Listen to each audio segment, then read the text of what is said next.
Good morning, everybody. This is Tommy Welch with Smashing Plastic Podcast. Got our guest, Dez, the one and only Dez, online with us. Today's going to be a different of a podcast, as you guys can tell from the video.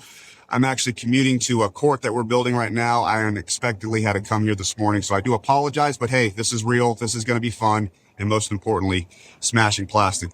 First and foremost, Dez, bring up to speed everybody on who you are. And this is going to sound odd, but a little bit different than what other podcasts are. I want you to start with your handles and stuff. So when people are listening right now, they can actually go to your gram or they can go on your website and take a look. I know a lot of times most podcasts do that at the end, but I'd love for you to do that at the beginning so that people can look you up while you talk. Awesome. Good morning, everybody. Dez Brown here. We pickle Charleston. We pickle Atlanta. BPU, Black Pickleballers United. Instagram, Facebook, all your social media platforms. Check me out. Yes, sir. Awesome. Dez, how long have you been doing pickleball? And give everybody the insight on how you got into this crazy thing of a plastic ball and a paddle. Great question, man. It's pretty unique story. I started around in the pandemic. I was introduced to it from a buddy of mine that a lot of people in the Charleston community know. Keikoa Lee is actually the person who introduced me. Me and Keikoa was playing in a flag football league downtown, and a year prior to that, I had a bad injury with my knee and had to have surgery and get a lot of things repaired in my knee. And I was just looking for something to do, and I got a call one day from Keikoa and say, "Hey man, I heard about this new game pickleball that I've been playing. I really like. I think this is something that you may enjoy as well. So let's go out and try it." So the first time I actually played, he took me to my old neighborhood, which is in West Ashley, in West Oak Forest to Forest Park. It was just a tennis court, Tommy. So when he was explaining the game, it really didn't make sense because it wasn't an actual court. So that day, I left feeling like I was just hitting a ball over the net. It was just me and him. And again, this was on a tennis court, so a lot of the things didn't really make sense. A month later, I didn't play again. A month later, he called me and said, "Hey, I found people playing at Moultrie Park downtown. Come on out, check it out." I drove out there, met him out there, played the game, saw the game for the first time, instantly fell in love with the game. For me, growing up in that same community that I was telling you about in West Oak Forest at our park, we have a park house. And inside the park house, we had a ping pong table. The guy, Tyrone, which we call T-Bone, who ran the facility, taught all the kids in my community that were interested how to play ping pong. So when I got to pickleball, and I absolutely love ping pong. Like, I was addicted to ping pong. Ping pong was my thing. I missed a whole lot of class in college in the student union playing pickleball. It was crazy. So when I got into pickleball and I saw the game for the first time, it felt like ping pong with movement. And I just said how much I love ping pong. So instantly I fell in love with this game and have been addicted and been consistent with it for probably the last 4.5 years. So I'm going to step in there and talk a little bit about, because a lot of people don't know your background and stuff, but you're a multi-sport athlete. You've played every sport there is, from, anything and everything. You're known extremely well in the James Island area as a football star. I love the fact that you said, so truth be told, you do not have a tennis background, right? Like, you're not a tennis guy. Absolutely not. The only time I played tennis, going back to my background, yes, played multiple sports in high school, played college football. So I grew up in West Ashley, Charleston. Became pretty much a household name throughout my high school. Well, ever since Little League, it was just one of those type things. I was fortunate to be blessed in certain areas in football and was able to take that to college and get a free education. But the only time I ever played tennis, ironically, my senior year, I had a buddy of mine who was the captain of the tennis team. And we made a bet at the beginning of the school year that if he played football his senior year, that I would have to play tennis my senior year. And lo and behold, when summer camp came, he showed up and he played football. John Murray, one of my good buddies down in Charleston. And I had to do the same with tennis. I probably didn't go to practice much. I may have played in 1 or 2 matches, but I was officially on the team. But that's my only, Wow. yeah, that's my That's only a background as far as tennis or any racket sports outside of ping pong. Do you feel that ping pong and your good feet work are what has made the transition for you to pickleball? I don't want to say easy because you and I both know we're both coaches. It takes tact, it takes skill set, it takes learning, the quote how to. But do you feel like your good feet with the ping pong background is what has made the transition to pickleball so I would say fairly easy for you? Well, I think it's a combination of things. I think that is a really good point. I think my athletic background, and just playing sports since, we were kids, and getting into adulthood and finding something that fit. So once I got done with flag football, after my knee injury, I'm not a guy that will go to the gym consistently and pump iron. I'm not a guy that's going Right. to get out the house and run 5 miles a day. That's just not me. I'm a competitor. So this filled that itch. I needed to compete. If it's something that I'm going to be consistent at, that I'm going to do it on a day-to-day basis, I have to be working towards something, a win, a loss, a championship, something goal driven, for me. And for me, that's competing. So landing into pickleball at the right time during a pandemic, finding it to be something I actually enjoy doing. The ping pong does translate a little bit, as far as some of the techniques in hitting the ball, some of the decisions, some of the placement, some of the change of pace from going from slow to fast. All of Right. that kind of follows into pickleball. But as we know, we try to compare pickleball to a lot of different games, and there are some comparisons. But most importantly, it's a different game. It's its own game. It's a game that stands out by itself. And until you understand the sweet science of pickleball, the science of the game, then I feel like you will remain an average player with the ability to hit a ball hard or make some crazy shots. But once you want to get into and cross over into that advanced level of pickleball, there's a certain science to this game that you have to figure out and try to be efficient at. I think you're absolutely right. And I feel like that's a great topic for us to transition into. So you are officially a quote unquote pickleball coach. Can you bring us into speed on what you are working on with your coaching, how important you feel coaching is in pickleball? You and I both know one of the beautiful things about pickleball is anybody can pick up a paddle and half of them call it a racket when they first pick it up. But what do you find is we'll call it, what is the supercharger or the catalyst of getting a guy like yourself or me assisting you with your beloved pickleball journey? And how is that going for you thus far? Being transparent with your clients, being transparent as you possibly can, understanding their goals, not coming in to a new lesson with a new client with one way to do things, because in sports and in life, people are different.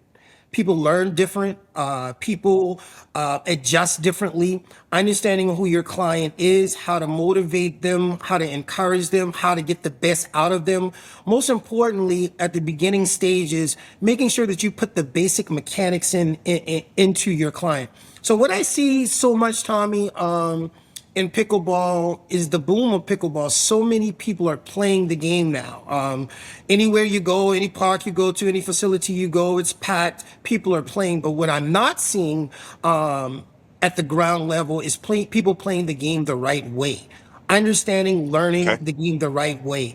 And I don't blame that on them if you don't take the time to, one, either study the game, two, invest in lessons, finding yourself a coach, finding yourself a group that you can grow and benefit from. Then for me, it's like you're hustling backwards. But that's okay, because people have different reasons why they participate in adult sports. So I try to identify that as Sure. well. Are you participating in this sport to become the best that you can be at this sport?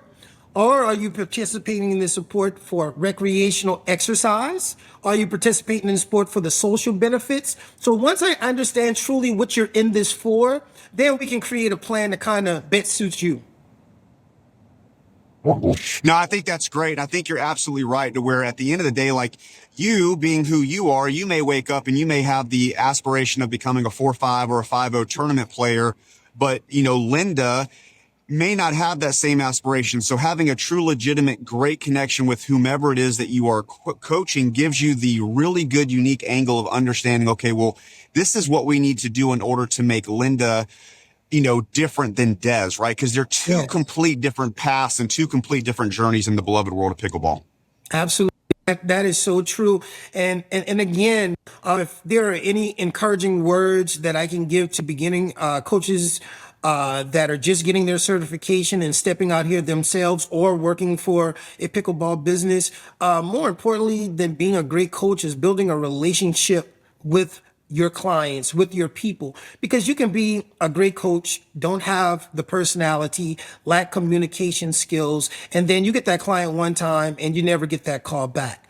But when you make it to a place where it's a relationship, you actually care about the person, you actually care about their goals, and you're willing to help them accomplish those goals, that's when you see those repeated clients, because it's bigger than an hour session. It's a relationship. It's when they're going through something and you find out that they're going through something, and shooting a quick call, shooting a quick text, letting them Sure. know that you're thinking about them, the personal aspect of it. So for me, one thing that I have brought into the business aspect of pickleball, specifically coaching, is just my leadership ability that I accumulated from sports, my sports background. In basketball, I was always the point guard, Tommy, never played another position. In football, even though I'm 5'7", I've only played quarterback. I've always been a Right. quarterback. So those are two leadership positions that you have to figure out how to motivate the people around you, how to get the best effort out the people around you, how to make sure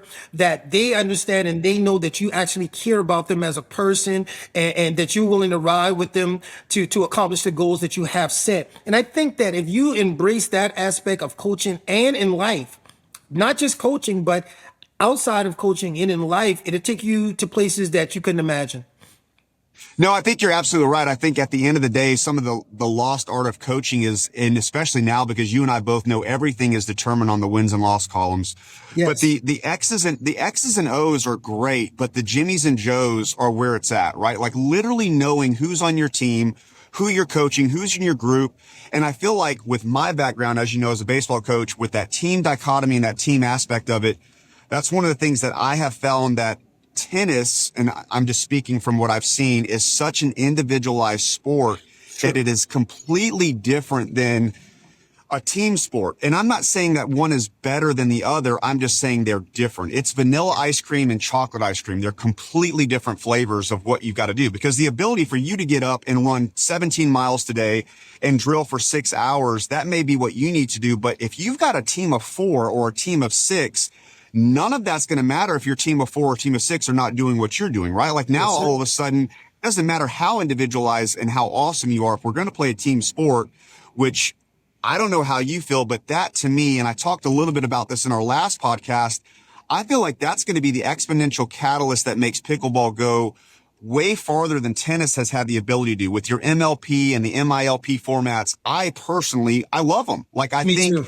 they're as close as you and I are ever going to taste to, being back on a field with 9 guys, 8 guys, 12 guys, whatever it may be. That MLP and MILP field gives you the ability to, man, we can really construct teams Yes. similar to like you and I have had lengthy conversations on to the high school formats and the collegiate formats that I hope and pray come.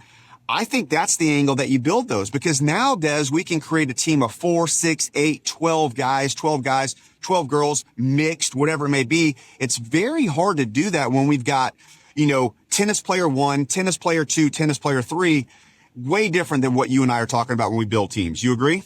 I totally agree with that. And when they started the team pickleball thing, man, it felt so natural. And what I love about it is being the couple of people that aren't playing at the time and encouraging and cheering your team on, and pushing them to that win, and the excitement. And that's the kind of stuff that just gets my skin crawling. I love that, because that's all the other sports that I've always participated in. It was never an I thing. It was always a we thing, and Right. creating that format creates a we thing. We're doing this together, and everybody is being counted on. We need everyone to put their best foot forward so we can get this win. And that's exciting, man. I think that brings a different element that you do see in tennis. Here again, mimicking what you say, we're not saying one is better than the other. We're just talking about the differences and creating that format, how that was able to separate pickleball from tennis. I think that it's going to get bigger. I think it's going to get better. I think once it gets more mainstream and people get an opportunity to see that, and it's more visual, it has more visibility, then you're going to see a big boom in that team pickleball concept.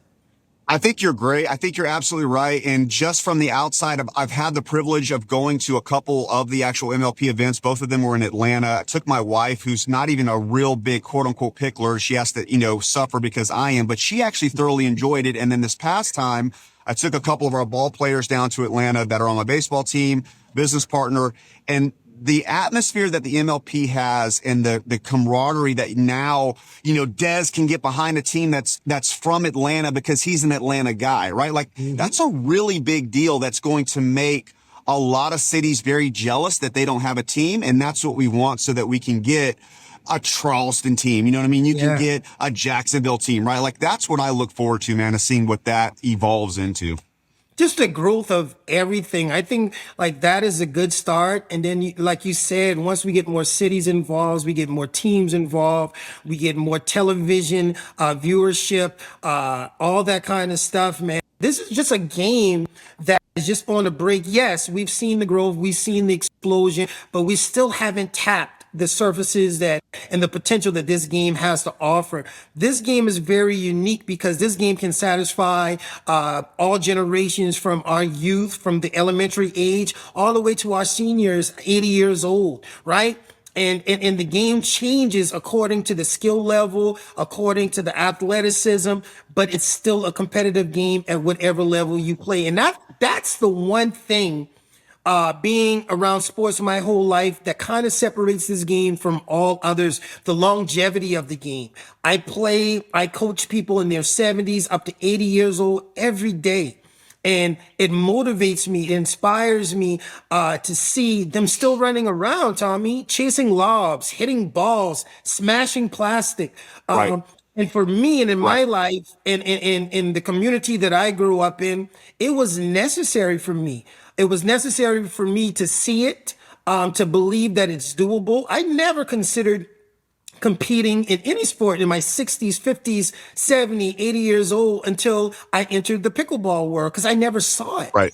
I never saw my grandparents running around playing sports, or my parents. I hear the stories of what they did when they were kids and what they did when they were in their early teenage years, but that's when the buck stopped. But to be able to introduce this game to my mom, who's 73 years old at the time I was introducing it to her, never played a sport in her life, and she fell in love with pickleball.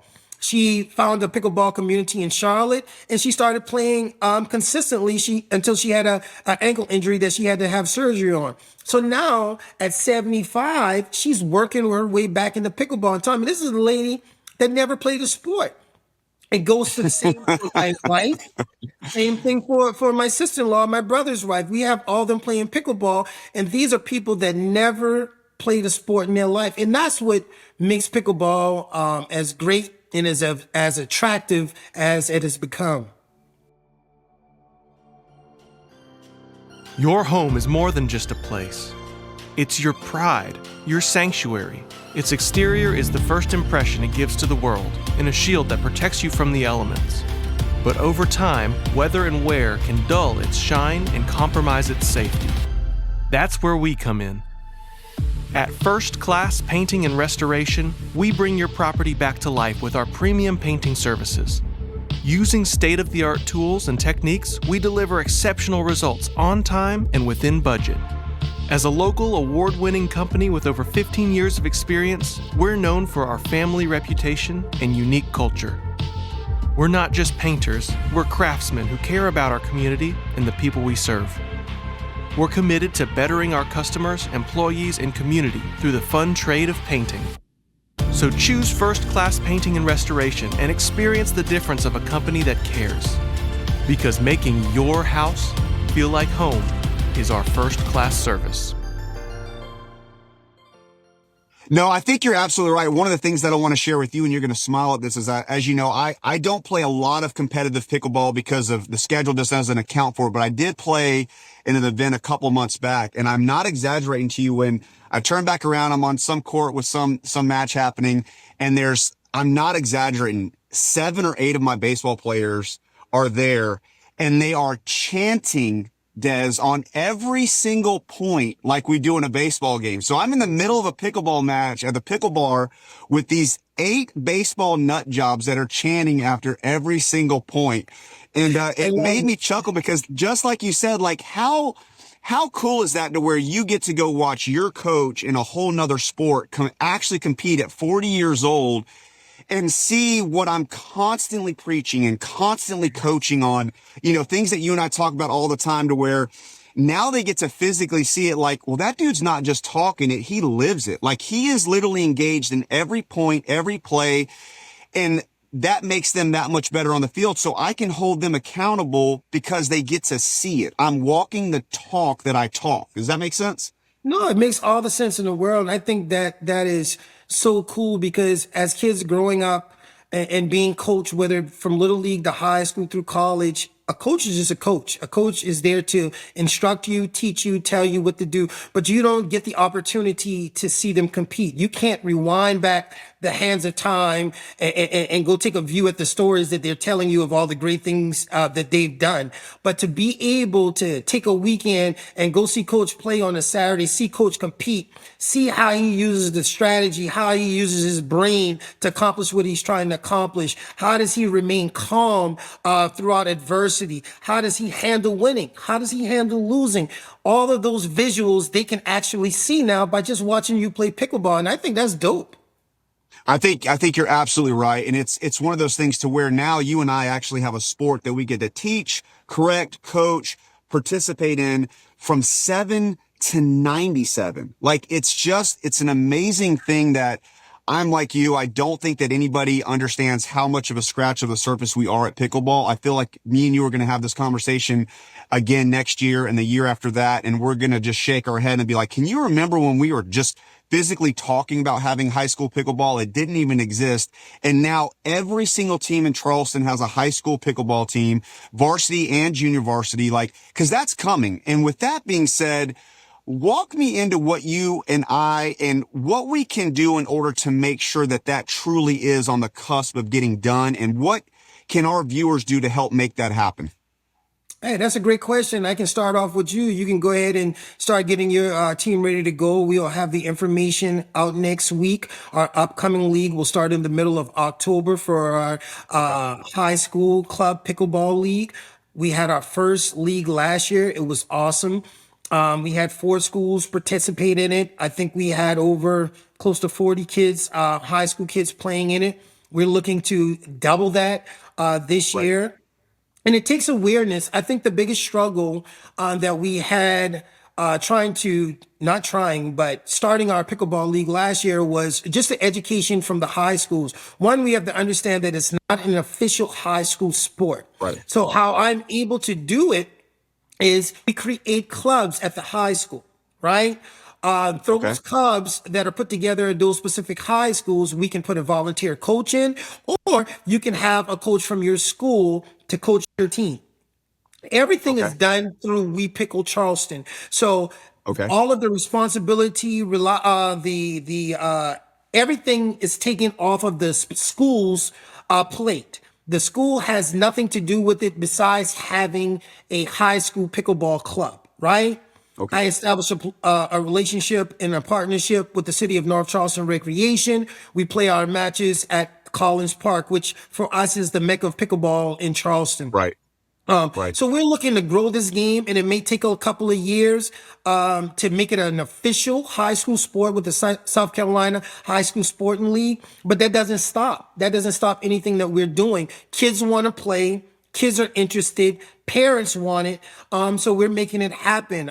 This year already, we know we'll have close to 8 to 10 schools, and that's without even promoting it, which we'll start doing next week. That is interest that we've gathered from schools that knew about the league that we put on last year. So Tommy, it's here. People want it. Kids want it. It's about getting it organized, getting it structured, which we've done. Or we have that set. It's about getting the kids out there and getting them out there competing. What shocked me, and it shouldn't have shocked me, but how hard those kids competed in that pickleball league last year. I mean, they couldn't look. They absolutely look forward to every Saturday, battling it out. The communication throughout the week, the excitement throughout the week, building up to that weekend and doubles and mixed doubles. I am really excited, really excited to see the growth of that league this year. I think you're absolutely on it. And at the end of the day, like you and I both know, it all starts with baby steps. It's never going to be a blink of the eye and it's just going to be the way that we want it tomorrow, right? It's going to be baby steps. It's going to be a 2-team, 4-team. You and I are going to wake up. It's going to be 8-team. And then before you know it, a year later, 2 years, 5 years, now all of a sudden we've got 30 teams and 100 kids that are reaching out trying to figure out how to compete. So if you're listening to this and you have a player, I would say realistically, and Des, you can correct me, but I'd say even 8th graders, 9th Yes. graders, 10th graders, 11th graders, 12th graders. If you've got an 8th grader through a 12th grader that actively wants to participate at something that is not going to be as stringent as a high school sport, meaning you're not going to have a practice every day. It's a really good thing that you could even tandem. So you may have the star football player. And as you all know, I have the star baseball players. They can do this in conjunction with whatever they're doing on Yes. their high school sport, right? Like you would agree, Yes. it's not a big deal to carve out a Saturday that you can go compete. And most importantly, who knows, you may end up finding that your player enjoys this more than they end up enjoying playing their basketball season. I don't know. And that's true, Tommy. So many of the kids that played in the league last year were multiple sport athletes. We had a lot of football players. We had a lot of local basketball players. We had volleyball players playing in the league. What hurt us last year a little bit was the time that we were allowed to do it. During that time, we were competing with baseball season and we were competing with tennis season. As you know, that's a pool of kids that really enjoy pickleball, right? That's what we want, right? That's what we want. That's what we want. So we're making sure that we don't have that conflict this year. That's why we're starting in October. Another thing that we do, we specifically only have our matches scheduled on Saturdays to give the opportunity to kids that are playing in other sports that are typically Monday through Friday, the opportunity to play pickleball on Saturdays. So we're trying to make it as convenient as possible for everyone that wants to participate. I absolutely love it. And I think at the end of the day, again, DM me, DM Des, whatever you've got to do. If you've got a player that you feel would remotely be interested in playing at the high school level in pickleball, we're going to make sure that, our producer gets your link up there, Des, so that we can have people sign up. I'm like you. Well, we already have players that are begging me to let them know when I had a message. I have a text this morning from a star tennis player at Ashley Ridge. Hey, when is pickleball season for the fall starting? So it's coming. It's here. I'm excited that we can put together this. And, I know without a shadow of a doubt, the more orchestrated that it can be, the better result we're going to have each season to season, which is going to be really unique, to see where this at in a couple years. Let's wrap up with this because I know this is a huge deal for you. Community and Des, walk me through and take us out with how important pickleball has become to you and your community and what you're seeing in the growth of people, white, black, old, young, Christian, non-Christian. Like, how unique is it for you to see the community of pickleball and just the environment that you and I have, the beautiful part of walking up to a court and having people smile, legitimately greeting you in the community of pickleball? End us on that, Des, and what you think and where it's going. I'm glad you brought that up. That's something I really like talking about because that's what drives me in this pickleball space and the pickleball business world. Yes, I'm a coach. That's just a part of what I do. That's a very, very, very small part of what I do with We Pickle. I'm about the community. I'm about bringing as many people as I can to this wonderful game that me and you have fell in love with. I'm on a mission to get as many people, specifically minorities, African Americans, and Sure. other minorities participating in this game. And let me tell you why. Pickleball, for the 4 years that I started pickleball in Charleston, up until I left Charleston to expand the business to Atlanta, 95% of the places I played pickleball, I would be the only African American playing. Okay. What people have to understand about, I can only speak for African American community because I'm an African American and I understand how it works. This is a wonderful game, but this game would never make it to my community. This game would never make it to people that look like me. And the reason, there's a lot of factors in there. Number one being, they're not a lot of Desmond Browns. They're not a lot of Leonard Foxes. They're not a lot of Juanita Hamiltons. These are Sure. a couple of our friends, me and Tommy's friends that play basketball that are African American. And what I mean by that, Sure. there has to be a certain comfort level especially when you're talking about athletics and you're talking about African Americans. I don't have a problem going into environments where there are 30, 40, 50 white folks and I'm the only black person because I have the confidence, I have the communication skills, I have the personality, I would say, that can fit in. The thing that's really unique about that situation is I received so much love throughout those 4 years from people that didn't look like me. Sure. People that have extended their hand to help me in business, to help me in life, that are willing to do anything to see me successful that didn't look like me. There's so many people that motivated me, inspired me by me just watching them play. Seniors, 70, 60, 80 years old. So I saw this, Tommy, on a day-to-day basis. I was pushed into business. I didn't step into pickleball to have a pickleball business. This happened organically. The universe produced this. I always loved business. I'm always an entrepreneur, but I always asked the universe to put something in my life that revolved around helping people, helping the community, and something I really enjoyed and loved doing, i.e. being sports. Sure. The universe dropped pickleball on my lap, right?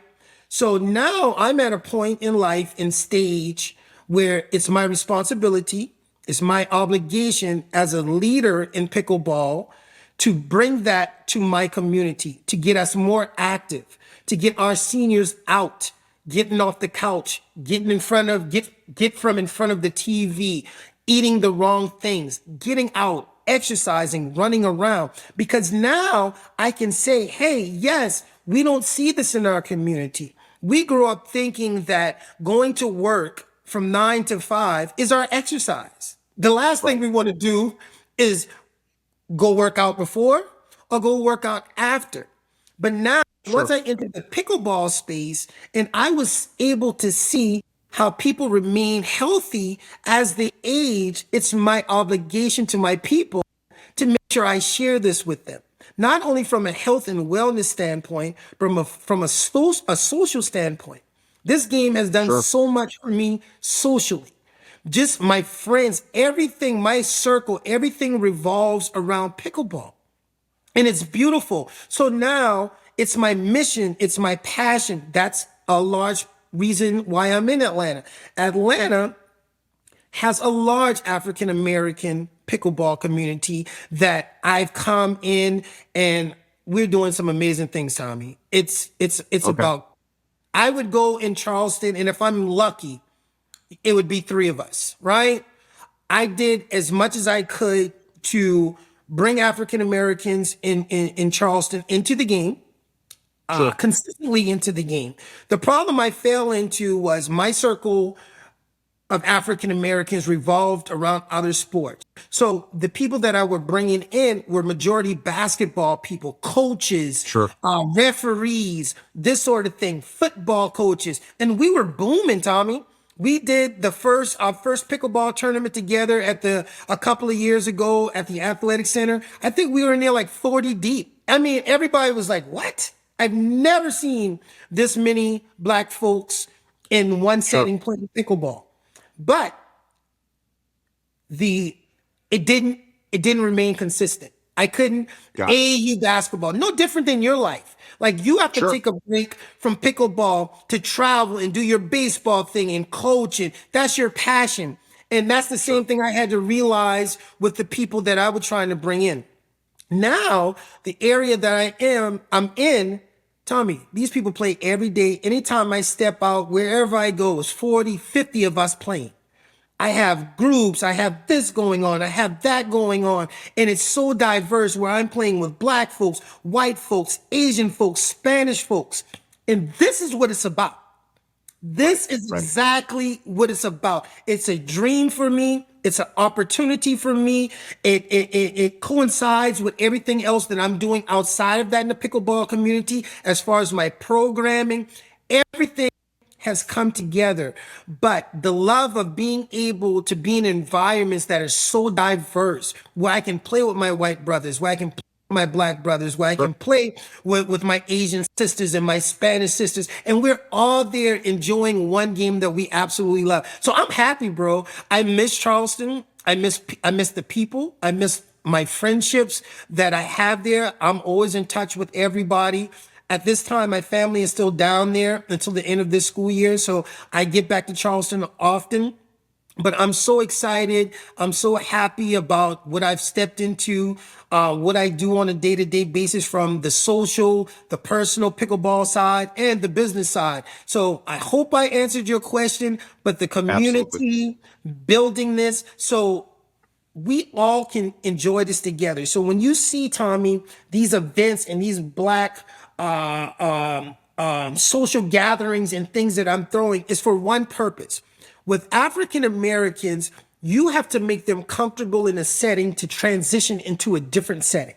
So the ultimate goal is to provide safe environments, one, for them to learn the game, Tommy, right? Sure.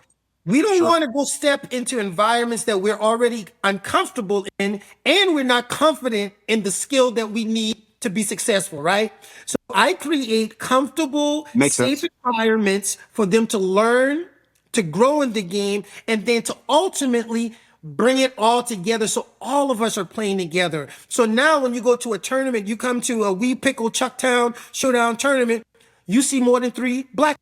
Now we're coming 40, 50 deep, right? Now we're coming 100 deep, right? Now they're confident, they're comfortable, and they're ready to compete. And then they're ready to socialize and build the relationships and meet all the wonderful people that I've met in this journey in pickleball. So that's what I got going on, man. That's Dez. That's We Pickle Charleston. That's BPU, Black Pickleballers United. We just putting our foot on the gas, and we're not looking to take it off anytime soon. So anytime you guys are in Atlanta, make sure you reach out. We have some great pickleball environments that I would love to invite you out to. And just come and socialize and have a great time with me when you're visiting Atlanta. Well, guys, this is Dez. I cannot thank you enough, brother, for being on. I love you, as you know, more than anybody on the planet. Keep doing your thing. You are definitely a connector of people. You are acclimating folks that would never in a million years want to have anything to participate in. And now you're acclimating them. So like you said, it's a comfortable, safe environment for them. And then that way, when they do get an invite to a Smashing Plastic tournament, or their kid goes and plays in a high school tournament, or they go compete for, who knows, the USA Pickleball Championship, you are a big part and a catalyst as to why those folks can be there. I cannot thank you enough for what you do.